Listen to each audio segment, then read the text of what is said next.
our version of Kong is a lonelier, older character.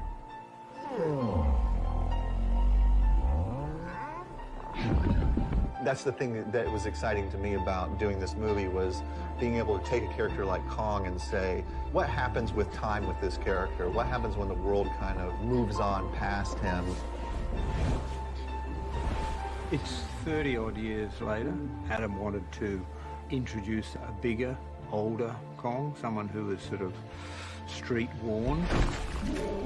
He's been in a few brawls, I guess, with skull crawlers and other creatures that live on Skull Island. In Skull Island, he was a bit of a teenager. This one was really about making him that mature, fully grown adversary for Godzilla.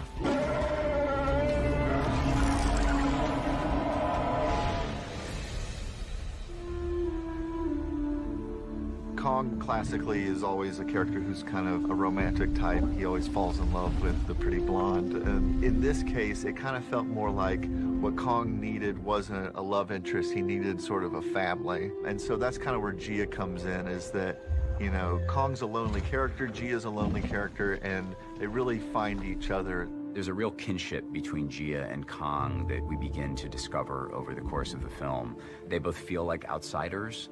The fact that Gia's hearing impaired, so she has to communicate with sign language, this is a new evolution of what we can do with Kong.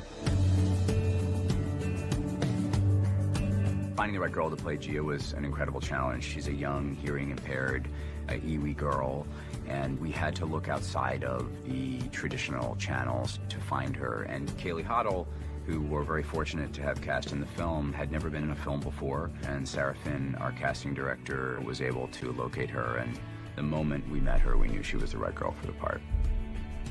Kaylee, who's a newcomer, you know, she's a deaf actress, and she's probably the most professional actor I've ever worked with in a weird way. It's really bizarre.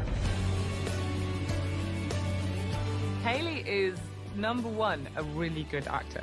She hasn't been on a film set. This is the first time she's done anything like this, and she is as instinctive and brilliant as you could be given those circumstances. I mean, she really is very talented, so she's incredibly rewarding to work with as an actor. Like, she gives so much. As I've got to know her better, I've realized that she's extremely funny and playful, and she's just a great kid to be around. And so I feel proud to say we have become friends. This is a battle that hasn't been waged since 1962, so it's got to be the most epic battle of all time.